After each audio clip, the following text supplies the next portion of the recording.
Progression for me is life. Progression for me is one of the most important parts of the game. So progression is really important for us in Assassin's Creed 2. You live the life of someone. That was the main idea, you know, when we say, let's have a character for over 30 years. We really want the player to feel the same emotion that the character has throughout his quest to avenge his family. Father! Grab the boy!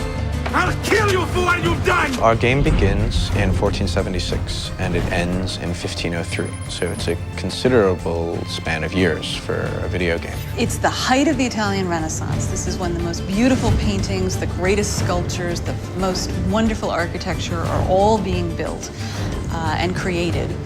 And at the same time, it's a period of political intrigue and drama and violence as well. What do you want, Fieri? So many things. A prettier bride. Oh, and yes, your life.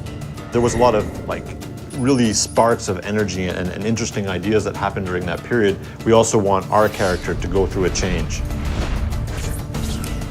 I think the mission structure is completely compatible to the time span that we want to cover, in the sense that it allows us to have some flexibility and really focus on the most poignant events that happen in history and in Ezio's life throughout his progression. Throughout the game, he's going to encounter people. I was hoping you could help me with something.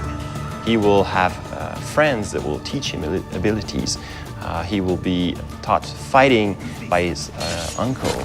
He will learn a few skills from the different groups of different factions in the crowd. I'm going to teach you how to survive. He'll also learn by himself a few tricks. And this will make sure that the player progresses in the game in a way that always varies the experience. If your character isn't evolving and it's not, you're not looking, oh, what's my next new toy, or what's the next thing that I'm going to get to play with, the game will feel stale. So it's very, very important that the game feels refreshing. You know, every new mission that you play, there's something to look forward to at the end of it. The more and more the game progresses, the more and more anger he has, and the more he has to let out that anger.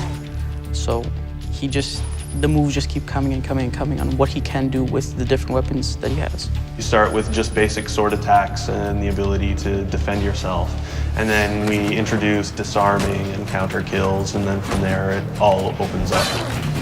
The player will be requested to actually buy some of his gear. For example, we have the armors, which will give him more health points, hit points in general. He starts with various sets of armor, the first one being just leather armor, and then it moves throughout more metal armor, provides him more protection.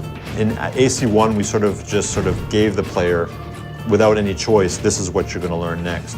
Whereas in AC2, the player has much more choice. Since such a large part of Ezio's story is him, you know, answering the question, who am I and what am I doing here and what's my purpose? You can't answer that question in a year or two. You know, it takes the span of almost his entire life.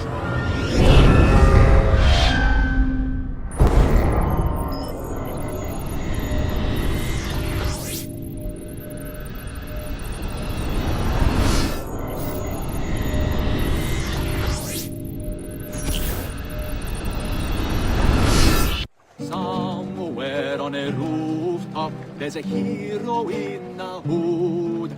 Fear him not, lest you who have sinned, for his cause is good.